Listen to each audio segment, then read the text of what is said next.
Sa ngalan ng Ama, ng Anak at ng Espiritu Santo, Amen. sumainyo ang Panginoon. At sumaiyo rin. Mga kapatid, halinan dumulog sa banal na hapag ng Panginoon at upang tayo maging marapat makibahagi sa ating pagdiriwang, aminin natin ang ating mga kasalanan. Inaamin ko sa makapangyarihang Diyos at sa inyo mga kapatid, talaba ako nagkasala sa isip, sa salita at sa gawa at sa aking pagkukulang. Kaya sinasamo ko sa mahal na Birheng Maria, sa lahat ng mga anghel at mga banal, at sa inyo mga kapatid na ako'y ipanalangin sa Panginoong ating Diyos. Kaawaan tayo na makapangyarihang Diyos, patawarin tayo sa ating mga kasalanan at patnubayan tayo hanggang sa buhay na walang hanggan. Amen. Panginoon, kaawaan mo kami. Panginoon, kaawaan mo kami. Kristo, kaawaan mo kami. Kristo, kaawaan mo kami. Panginoon, kaawaan mo kami. Panginoon, kaawaan mo kami. Manalangin tayo. Ama naming makapangyarihan, ang sanlibutan ay iyong binabago sa mga pagdiriwang namin sa iyong pagsakip sa tao. Umunlad nawa ang iyong sambayanan sa iyong mga pamanang pang magpakilanman at huwag dawang magdahop sa iyong tulong sa kasulukuyan sa pamamagitan ni Jesus kasama ng Espiritu Santo magpa sa walang hanggan. Amen.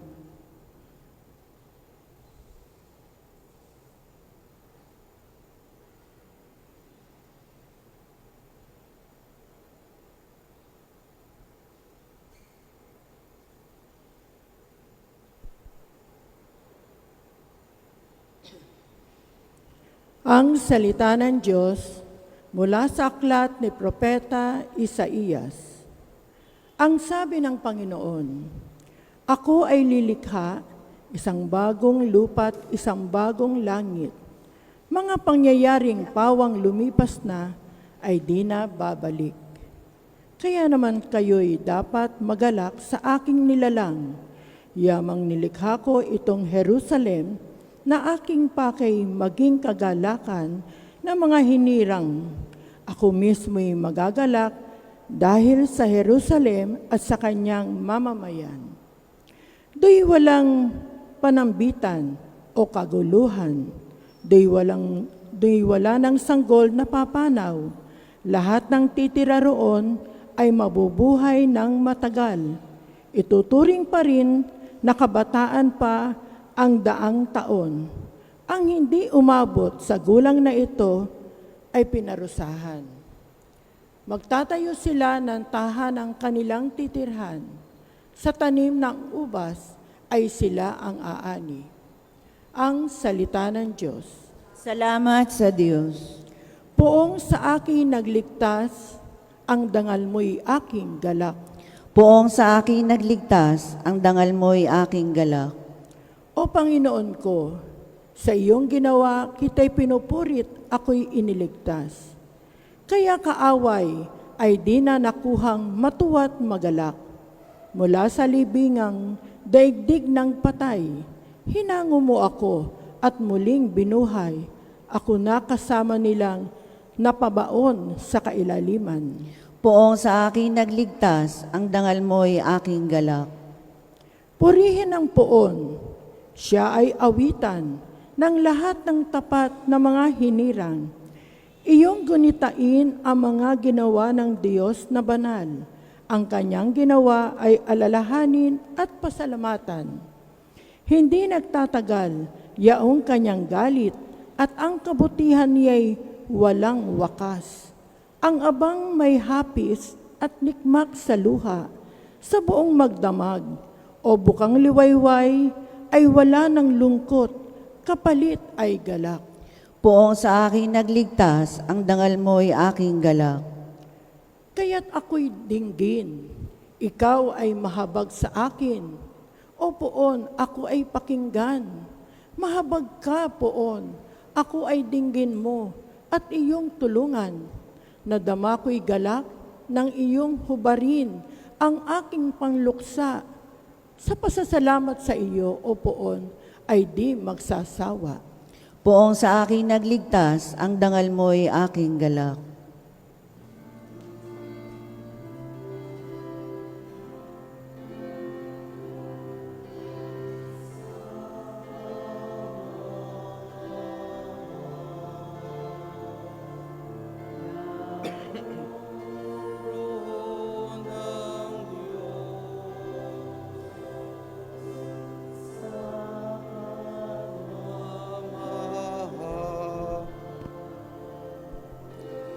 Naroroon ang Diyos. Sumainyo ang Panginoon. At sumayo rin. Ang mabuting balita ng Panginoon ayon kay San Juan. Papuri sa iyo, Panginoon. Noong panahong iyon, umalis si Jesus sa Samaria at nagtungo sa Galilea, sapagkat si Jesus na rin ang nagsabing ang isang propeta ay hindi ginagalang sa kanyang sariling bayan. Pagdating niya sa Galilea, ay mabuti ang pagtanggap sa kanya ng mga taga roon, sapagkat nasa Jerusalem din sila noong pista ng Pasko at nakita nila ang lahat ng kanyang ginawa roon. Nagpunta uli si Jesus sa Cana, Galilea. Doon niya ginawang alak ang tubig. Doon naman sa Capernaum ay may isang mataas sa pinuno ng pamahalaan at may sakit ang kanyang anak na lalaki. Na mabalitaan niyang bumalik si Jesus sa Galilea mula sa Judea, pinuntahan niya ito. Pinakausapan niya itong pumunta sa Capernaum at pagalingin ang kanyang anak na naghihingalo. Sinabi sa kanya ni Jesus, hanggat hindi kayo nakakikita ng mga palatandaan at mga kababalaghan, hindi kayo mananampalataya. Ngunit sinabi ng pinuno, tayo na po, Ginoo, bago mamatay ang aking anak. Sumagot si Jesus, umuwi na kayo, magling na ang inyong anak. Naniwala ang lalaki sa salita ni Jesus at umuwi nga siya. Sa daan pa'y sinalubong na siya ng kanyang mga alipin at sinabing magaling na ang kanyang anak. Tinanong niya sila, anong oras siya gumaling? Siya po'y inibsan ng lagnat kahapon mag-aalauna ng hapon. Tugon nila, naalaala ng ama na nung oras na yon, sinabi sa akin ni Jesus, magaling na ang iyong anak. Kaya't siya at ang kanyang buong sambahayan ay sumampalataya kay Jesus. Itong pangalawang kababalagang ginawa ni Jesus sa Galilea, pagpunta niya roon, buhat sa Judea. Ang mabuting balita ng Panginoon. Pinupuri ka namin, Panginoong Heso Kristo. Magandang umaga po sa ating lahat. Magandang umaga rin po naman. Kayo po ba'y mga plantito o plantita?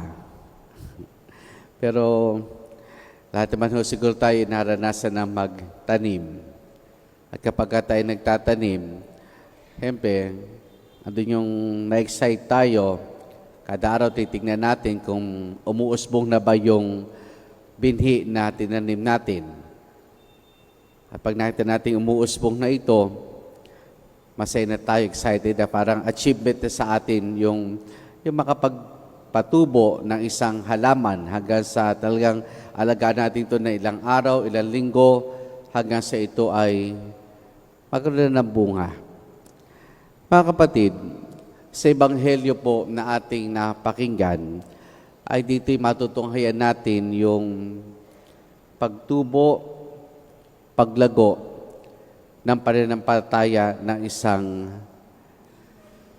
ama.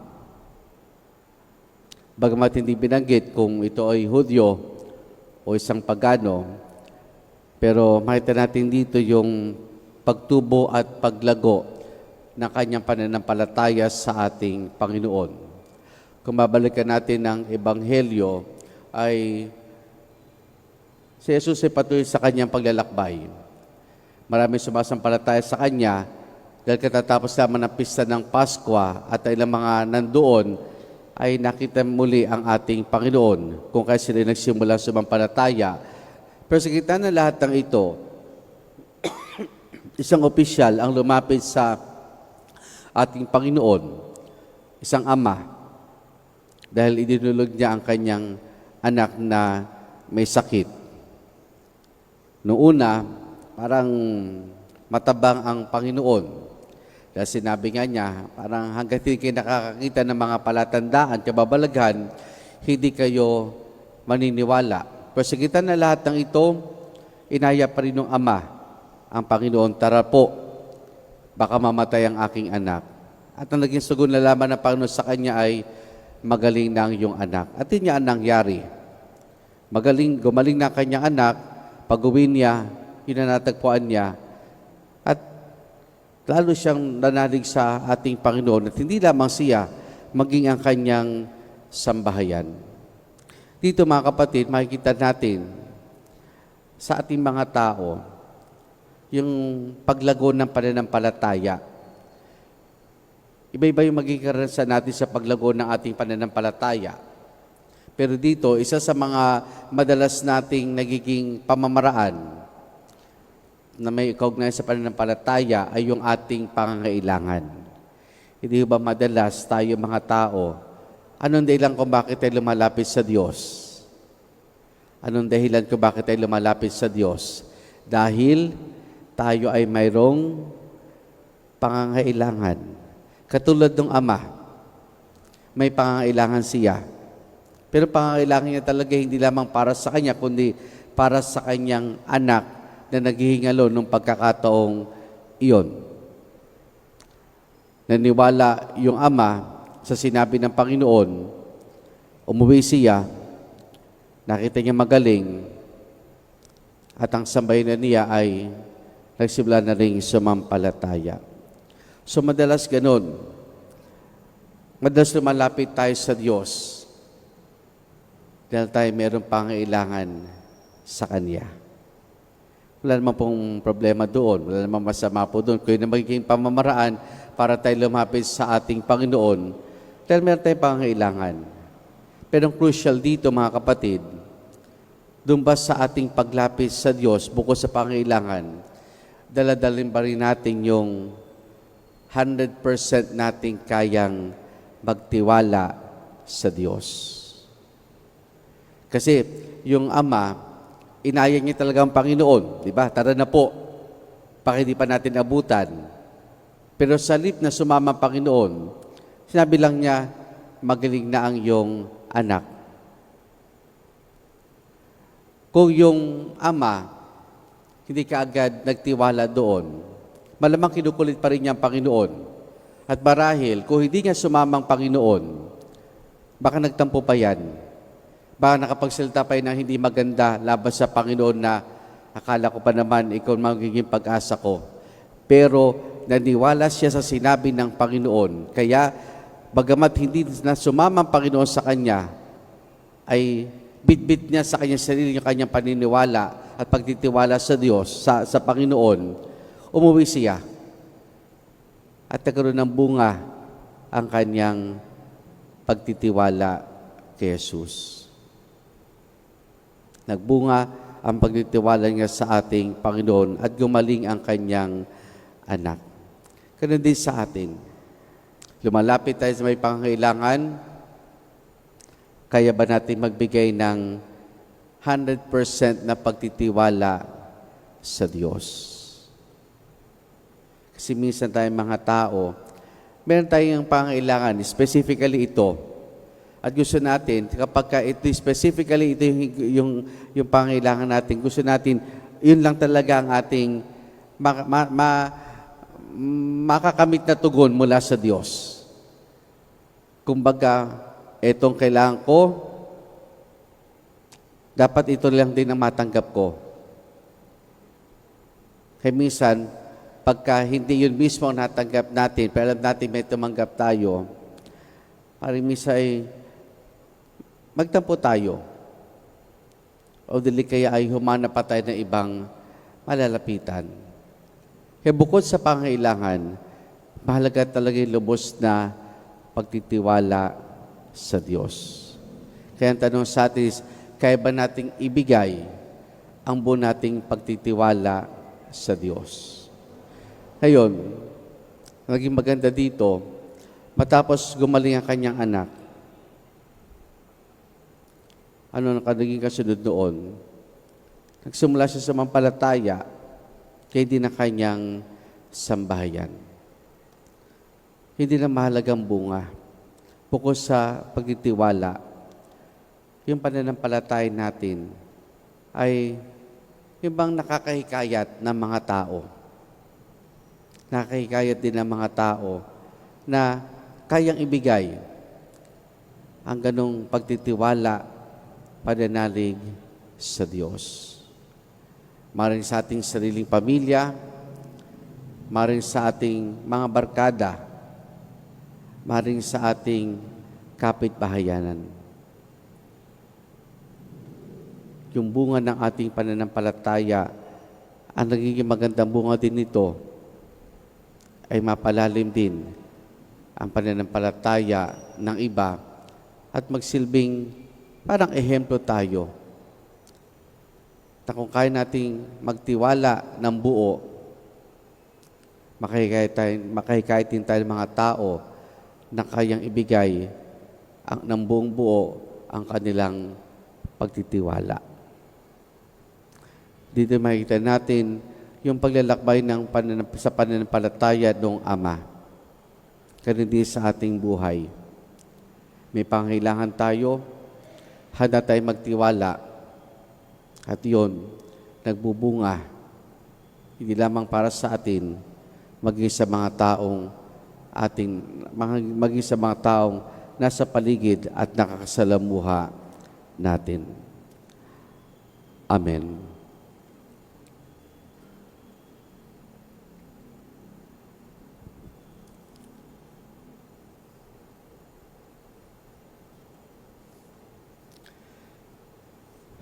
Dahil sa pagtitiwalang tutugunin ng Diyos Ama ng buong kalugod-lugod ang ating mga kahilingan, kung tayo mananalangin sa Kanya na may pananampalataya, ilapit natin ngayon sa Kanyang ating pangailangan, ating itutugon, Ama, pagalingin mo kami sa pamamagitan ni Jesus.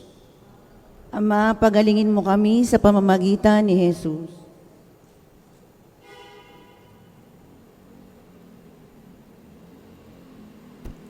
Ang simbahan, buong mundo, naway maging isang simbolo ng mapagpapagaling na gawain ni Kristo sa pamamagitan ng kanyang pagkalinga sa mga may karamdaman sa katawan, isip at kaluluwa. Manalangin tayo sa Panginoon. Ama, pagalingin mo kami sa pamamagitan ni Jesus. Ang mga doktor, nurses at iba pang nangangalaga sa mga may sakit, naway magpakita ng habag at kabutihan ni Jesus sa pagkalinga sa pinakamaliit na lipunan. Manalangin tayo sa Panginoon. Ama, pagalingin mo kami sa pamamagitan ni Jesus. Itong Kwaresma, naway maging panahon ng paghihilom at pagkakasundo para sa mga pamilya at pamayanan. Manalangin tayo sa Panginoon. Ama, pagalingin mo kami sa pamamagitan ni Jesus. Ang mga may sakit at nagdurusa, naway matanggap ang pagpapaginhawa at pagtataguyod mula sa kanilang pamilya, mga kaibigan at mga kapitbahay. Manalangin tayo sa Panginoon. Ama, pagalingin mo kami sa pamamagitan ni Jesus. Ang mga mahal natin sa buhay na yumauna ay magtamasa nawa ng walang katapusang gantimpala, bunga ng kanilang pananampalataya. Manalangin tayo sa Panginoon. Ama, pagalingin mo kami sa pamamagitan ni Jesus.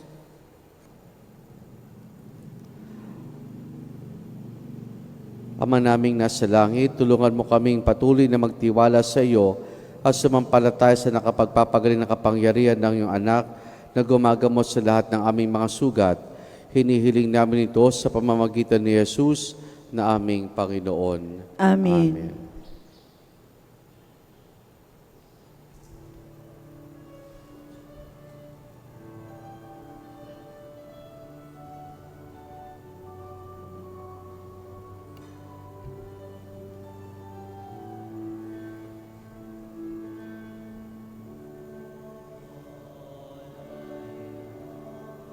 Sana ay kalugdan mo, isang bayan na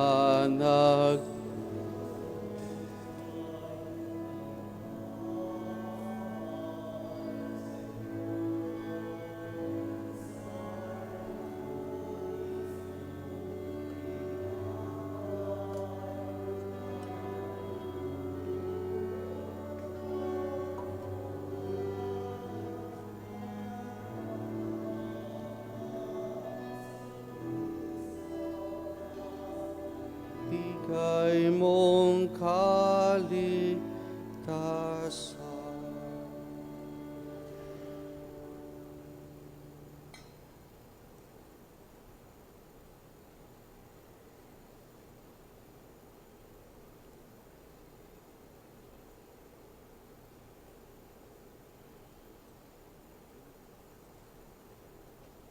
Manalangin kay mga kapatido, pangampagahin natin ay kalugdan ng Diyos amang makapangyarihan. Tanggapin nawa ng Panginoon itong paghahain sa iyong mga kamay, sa kapurihan niya at karangalan sa ating kapakinabangan at sa buong sambayanan niyang banal. Ama namin lumikha, sa paghahain namin sa iyo, kami naway makapakinabang upang sa pagkadalisay ng aming pamumuhay sa sanlibutan, kami magkaroon ng pagbabago para sa buhay sa kalangitan. Sa pamamagitan ni Jesus, kasama ng Espiritu Santo, magpasa walang hanggan. Amen.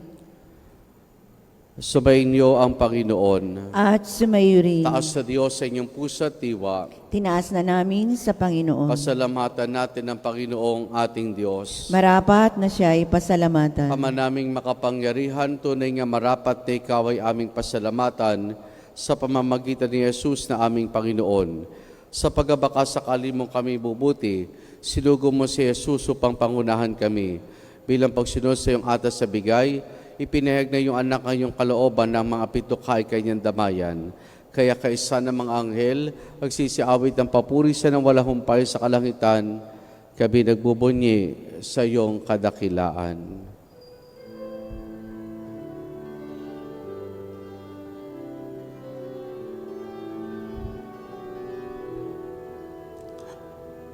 Santo, Santo, Santo, Panginoong Diyos, napupuno ang langit at lupa ng kadakilaan mo. Hosana, Hosana, Hosana sa kaitaasan. Hosana, Hosana, Hosana sa kaitaasan. Pinagpala ang naparirito sa ngalan ng Panginoon. Hosana, Hosana, Hosana sa kaitaasan.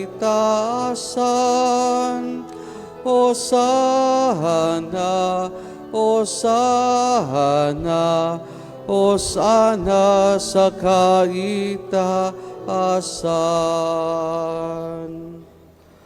Ama naming banal, ikaw ang bukal ng tanang kabanalan.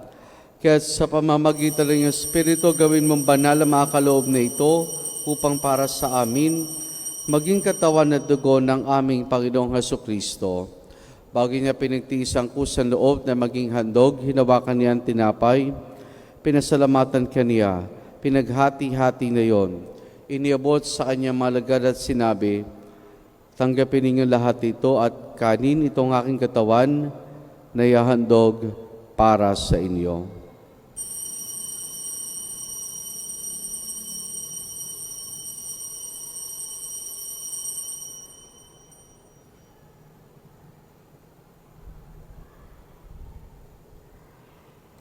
Gayun din naman na matapos ang hapunan, hinawakan niya ang kalis. Muli kanyang pinasalamatan. Iniabot niya ang kalis sa kanyang malagad at sinabi, tanggapin ninyo lahat ito, tinumin itong kalis ng aking dugo, ng bago't wala hanggang tipan. Ang aking dugo na ibubuhos para sa inyo at para sa lahat sa kapagpapatawad ng mga kasalanan. Gawin ninyo ito sa pag-alaala sa akin.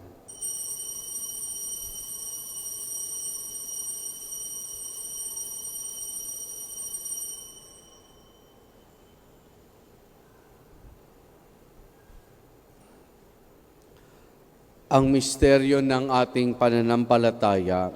Si Kristo'y namatay, si Kristo'y nabuhay, si Kristo'y babalik sa wakas ng panahon. Ama, ginagawa namin ngayon ang pag-alaala sa pagkamatay at muling pagkabuhay ni iyong anak, kaya tinialay namin sa iyong tinapay na nagbibigay buhay at ang karis sa kakaloob ng kaligtasan. Kami nagpapasalamat dahil kami minarapat tumayo sa harap mo para maglingkod sa iyo. Isinasamo namin kaming magsasalo-salo sa katawan at dugo ni Kristo ay mabuklod sa pagkakaisa sa pamamagitan ng Espiritu Santo. Ama, lingapin mo ang simbahan laganap sa buong daigdig. Puspusin mo kami sa pag-ibig kaysa ni Francisco naming Papa at ni Dennis sa aming Obispo at ng Tanang Kaparian. Alalahanin mo rin mga kapatid naming nahimlay na may pag-asang sila muling mabubuhay, gayon din ng lahat ng mga pumanaw at mga kaluluwa sa purgatorio. Kaawan mo sa patuloyin sa iyong kaliwanagan. Kaawan mo at pagindapati kaming lahat na makasalo sa iyong buhay na walang wakas. Kaisa ng mahal na Birheng Maria, Ina ng Diyos, ang kanyang kabiyak ng puso si San Jose. Kaisa ng mga apostol ni San Juan Bautista at ang lahat ng mga banal na namuhay dito sa daigdig ng kalugod-lugod sa iyo, may pagdiwanawa namin ang pagpupuri sa kararangal mo sa pamamagitan ng iyong anak na aming Panginoong Hesukristo. Sa pamamagitan ni Kristo, kasama niya at sa Kanya, ang lahat ng parangal papuri sa iyo, Diyos Amang makapangyarihan, kasama ng Espiritu Santo, magpa sa walang hanggan. Amen. Amen. Sa tagubili man nakagagaling na utos, sa turo ni Jesus na Panginoon natin na Diyos, ipahayag natin ang lakas loob.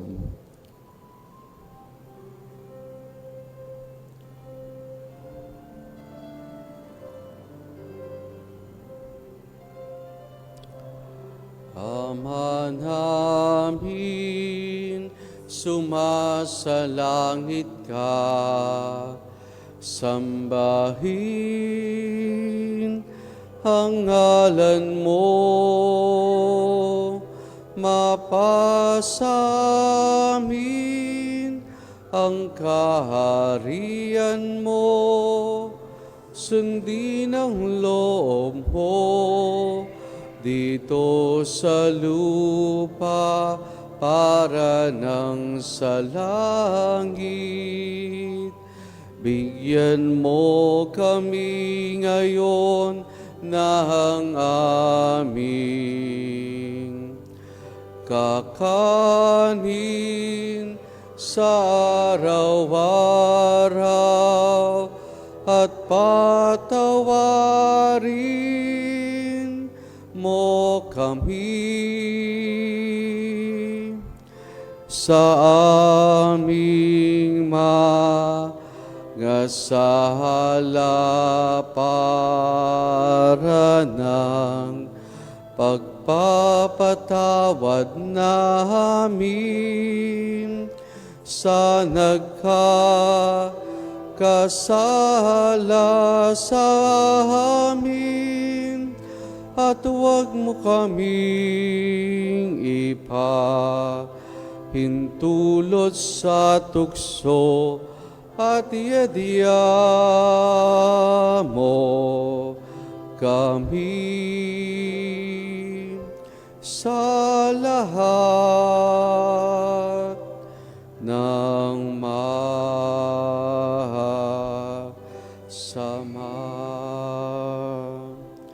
Hinihiling namin kay Media sa lahat ng masama, pagkalooban ng kapayapaan araw-araw, iligtas sa kasalanan, at ilayos lahat ng kapahamakan, samantalang aming masayang pinananabikan ang dakilang araw ng pagpapahayag ng tagapagligtas naming si Jesucristo. Sapagkat sa iyo ang kaharian, ang kapangyarihan at ang kapurihan, magpakailanman. Amen.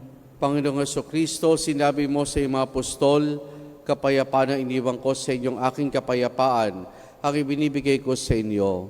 Tunghayan mong aming pananampalataya at huwag ang aming mga pagkakasala. Pagkalooban mo kami ng kapayapaan at pagkakaisa ayon sa iyong kalooban, kasama ng Espiritu Santo magpasawalang hanggan. Amen. Ang kapayapaan ng Panginoon ay lagi nawang sumainyo. At sumayo rin. Mga kapatid, maghangad at magbahagi tayo ng kapayapaan ni Jesus sa isa't isa. Peace be with you po. Kordero ng Diyos na nag-aalis ng mga kasalanan ng sanlibutan, maawa ka sa amin. Kordero ng Diyos na nag-aalis ng mga kasalanan ng sanlibutan, maawa ka sa amin. Kordero ng Diyos na nag-aalis ng mga kasalanan ng sanlibutan, ipagkaloob mo sa amin ang kapayapaan. Narito si Jesus, ang Kordero ng Diyos. Siya nag-aalis sa mga kasalanan ng sanlibutan. Mapalad ang mga inaaniyahan niya makiisa sa kanyang banal na piging. Panginoon, hindi ako karapat-dapat na magpatuloy sa iyo, ngunit sa isang salita mo lamang ay gagaling na ako.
Manalangin tayo.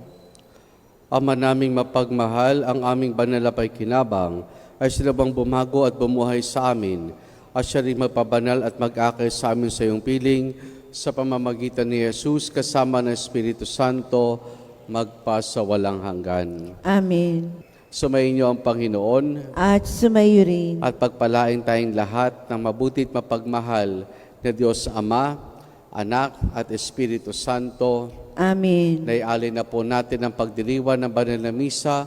Humayo tayo, taglay ang kapayapaan at pag-ibig ng Panginoon. Salamat sa Diyos.